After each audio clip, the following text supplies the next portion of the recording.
The Falcon and the Winter Soldier. I'm finally talking about this. Like, with WandaVision, I was kind of talking about each episode, but I was like, you know what? There's only 6 episodes of Falcon and Winter Soldier, so I'm like, I'm just gonna wait till all 6 episodes are out and probably rewatch it. I did. I rewatched it and talk about how I really feel about this season one. I don't know if they're gonna come out with more seasons or not, but let's talk about Falcon and the Winter Soldier. So honestly, I remember the first episode did not hook me as I thought it would. Like, don't get me wrong, the action scenes in this show, especially in episode one, are great. They're phenomenal. It's like watching a straight up movie. Like, the effects are great. Like, Disney, you're killing it with your shows. You're giving them movie quality effects. So I'll praise you on that.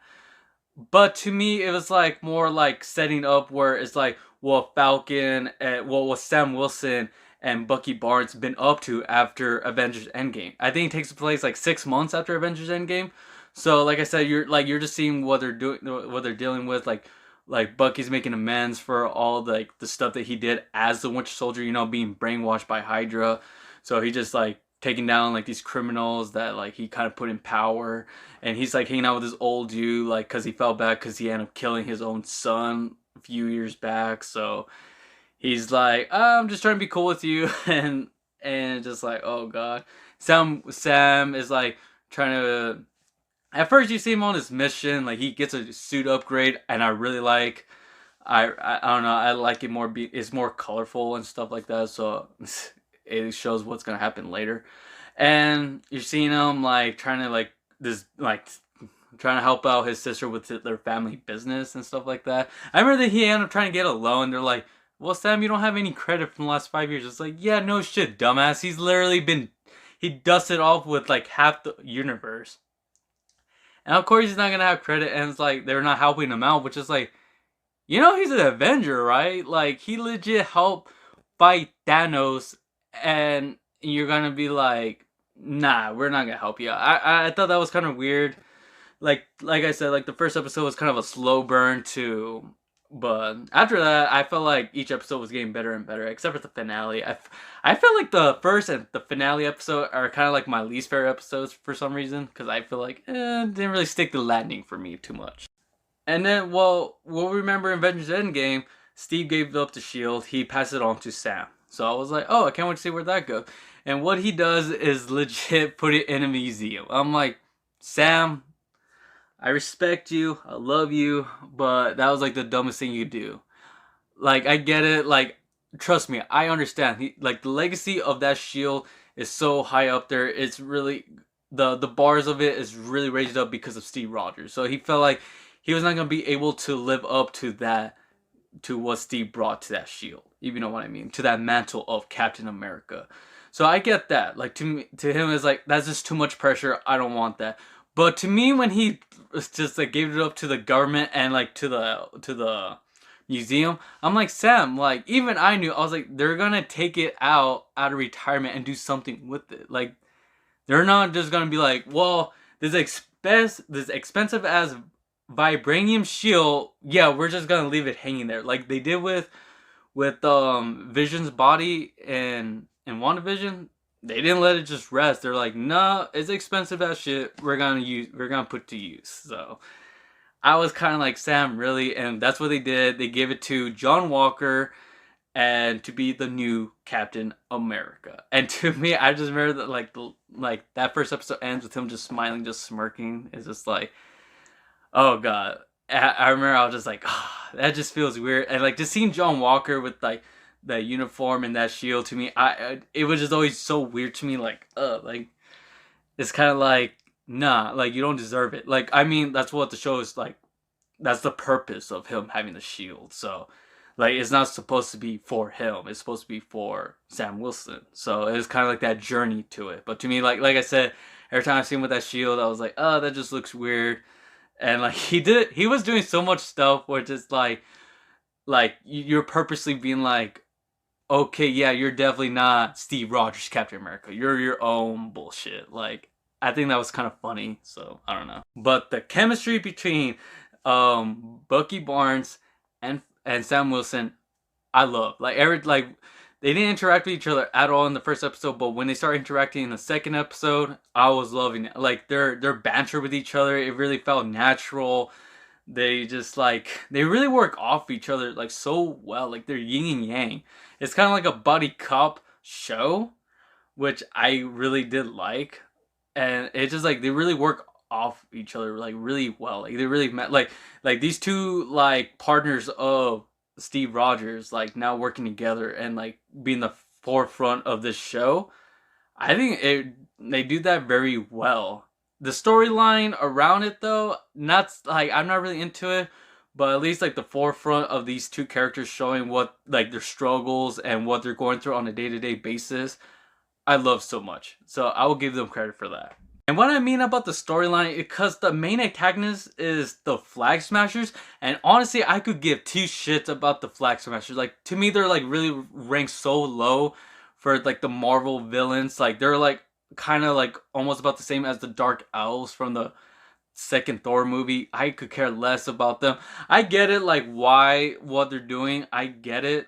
Like I get like their motives because like when like half the universe is gone, like so like this whole world are like band together to protect each other. Then like when the other half finally came back 5 years later, they're like, well, now we need to focus on like helping these people. And so now the people of the Flag Smashers are kind of like, well, now you're leaving us to die or whatever. So I get that, but I guess the way they presented it, I could care less. Like to me, they really felt like one dimensional for me. It's like I said, their motives are good, but it's just like to them, like the way they're written, like their dialogue, and I was like, I could care less. Every time we go to them, I'm like, I could care less what's going on. I like to me, it was so interesting seeing Falcon and the Winter Soldier and even John Walker's Captain America. Like to me, I felt like those were like intriguing to see, especially Baron Zemo. I'm gonna get into in a little bit. But when we came to the Flag Smashers, and especially even like Sharon here and there, like well, the first episode when Sharon comes in, like episode 3, I was like, okay, she's pretty cool. But later on, I was kind of like, we'll get to that later too.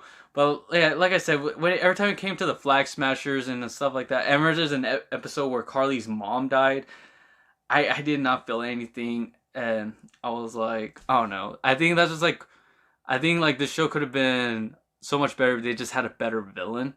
Because I remember when I was seeing the trailers, I really thought like, oh, so Baron Zemo was gonna be the main antagonist of the show. He's not. He just comes in to help out Bucky and Sam Wilson to figure out like who's creating like this super soldier serum that like made the Flag Smashers super soldiers now. But like I said, the Flag Smashers really down low for me. I give him 2 thumbs down, to be honest.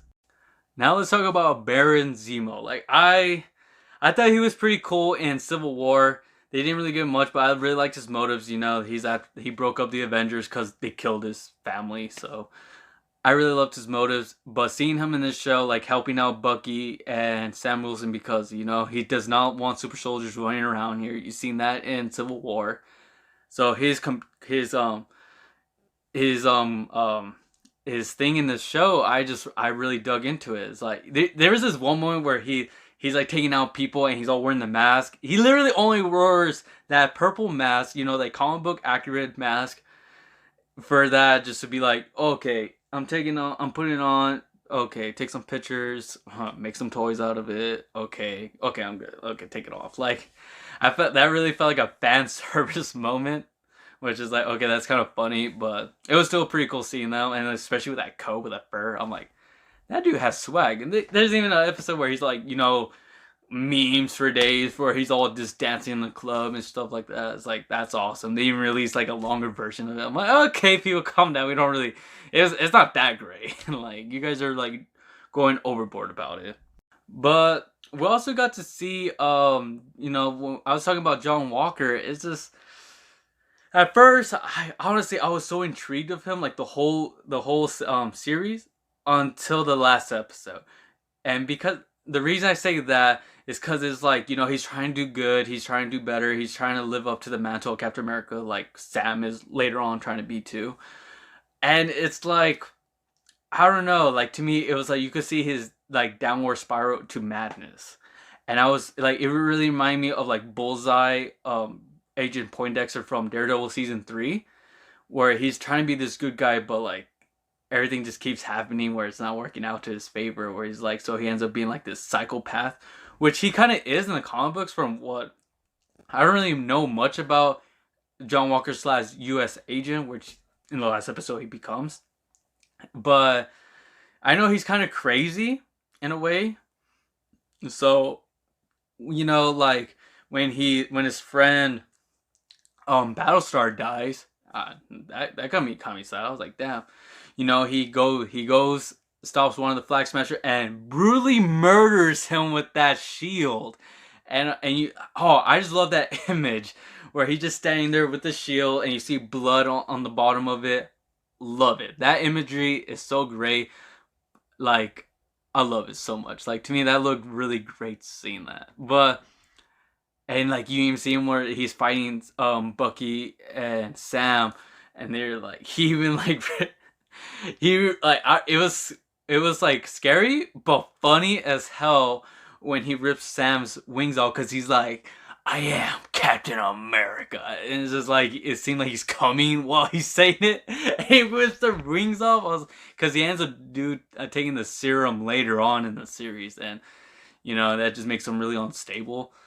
And so I was really intrigued. Like, I was like, I can't wait to see where this goes. He could be like a main villain for Sam Wilson later on. But it's like in the last episode, it's like he goes and saves people, and he's even like joking around with Bucky and all like that. And I'm like, really? Like, I mean, that's cool. Like, he didn't fully lose himself to the dark side, but I don't know. I felt like it really felt. I don't know. I don't know how to explain it. It's just like I felt like they could have done something else with that. Like, see him go like full on villain, all psychopath, and like just to go against Sam and Bucky. Like, fuck those fuckers. They took my shield. I'm gonna go after them. And it's funny. He's all like welding and making his own shield. I was like, might as well just make yourself a gauntlet, dude. Come on, you could have done that. Now I want to talk about Sharon. When she first came out, she's like really like rugged, like really like kind of a bitch in a way, which is like, I mean, I get it. Like, dude, you could have got with Steve Rogers, but he decided to go back in time and just live with your aunt. So, and then you end up finding out she ends up being the power broker they keep talking about this whole time. I was like, are you serious? I was like, to me, it was too obvious. Like, I was like, it could be Sharon, but I was like, I kind of hope it's someone else. But it ended up being Sharon. I was like, really? Like, come on. Why do you, like, I don't know. To me, it was so obvious that it was Sharon. And when they revealed that it was Sharon, that she was the power broker, I was really disappointed. I was like, that's so dumb. And then she finally gets back to the United States, and then she's also on the phone, like, legit, like, walking down the steps of Capitol Hill, and it's like, hey, forget the super soldiers. We got secrets to the government now. I was like, I don't think it's a really good time to be talking about this while you're literally walking out and walking down the steps of that place. So, I don't know. I don't know where they're going to go with that. To me, I was like so not giving a fuck about that. Like, to me, it was like, I guess we'll see where that goes. Maybe it will lead to something cool. If not, it was definitely a waste of time for me, honestly. Now, the last thing I want to talk about is that Sam goes and talks to this guy named Isaiah Bradley. And you got to find out that he was also a super soldier from back in the day. I forgot what decade or whatever. But he even said he fought Bucky and like while he was like Winter Soldier mode, and even took his arm off, which is like, I would love to see that. I would love to see that fight. But yeah, you get to see that like, he's like, I was a super soldier. I even helped out like my crew out. And what they did to me, they didn't celebrate me like they did with Steve Rogers in the first movie. Nah, they experimented on me. And it's like, to me, it was so like emotional seeing that. It's like, oh god, I feel so bad for this guy, like, because he in the comic books he is Black Captain America, where his history gets erased and like he gets experimented on and stuff like that. So I'm glad they brought this character to live action and get to see like, like he even brings out points like they're never gonna let a black man be Captain America, and it's kind of like, Yeah, because that's why, like, instead of being like, "Hey Sam, be our Captain America," no, they were like, "Nah, we're bringing in John Walker, where he's blonde hair, blue eyes, and all like that." And to me, it was just like, but Sam was like, "Well, now they are." So like, seem like I like they made it into a show instead of just a movie, because you see that the slow progress of Sam realizing and accepting, you know what, I'm gonna be the new Captain America. I'm gonna be, you know, showing that yes, I'll be the next Captain America that is black. But I remember there's even this one scene, this kid's like, "Oh, that's Black Falcon." It's like, it's just Falcon, kid, and it's just like, no, it's Black Falcon, which is like, that's so true, because there's like a lot of, like, I remember like there's a superhero called Goliath. His name used to be Black Goliath, but they just changed it just to Goliath. It's like, that's true, because I've noticed like they always see race before the superhero itself, if that makes sense. And so I'm glad they were presenting that and showing that, like, nah, he's not gonna be the Black Captain America. He's gonna be Captain America. I really love that. And having Isaiah there, like, showing like that's something like Sam Wilson could have went through, but but it's also showing like, you know what, that's something I really need to do. And honestly, seeing Sam Wilson being that new Captain America with the new suit, and oh, love it so much. Straight up comic book accurate. Love it. A lot of people are like, it kind of looks weird. I think just because of like the headset, So I could get that, but to me, it just looks great. I love it so much, and I can't wait to see more of that and him, and like even just hearing people calling him K Cap, I'm like, oh, love it. Like, to me, Sam earns the title of being Captain America, and even like the end of the show, like it's called Captain America and the Winter Soldier. I'm like, that's pretty awesome. I think I would liked it better if it was Captain America and the White Wolf, but because Winter Soldier is kind of like, well, he was Winter Soldier by Hydra that brainwashed him, and I think it would have been better if it was just White Wolf. So that's just my opinion. So yeah, I think it was a pretty solid season. It could have been better. I think just because like the main villains of the show, I was really disappointed with. I could care less about. I think I like WandaVision better than this one, and I was looking forward more to this show than I did with WandaVision. But I think I'll give this show a solid 7 out of 10. To be honest, like, I enjoyed it. I would definitely go back and rewatch it, but I would probably be skipping the Flag Smasher parts. To me, I'm like I said, I could care less about that. But let me know what you guys think about the show. Let me know if you guys liked or disliked this video. Give it a like and subscribe, and I hope to see you guys next time. Take care.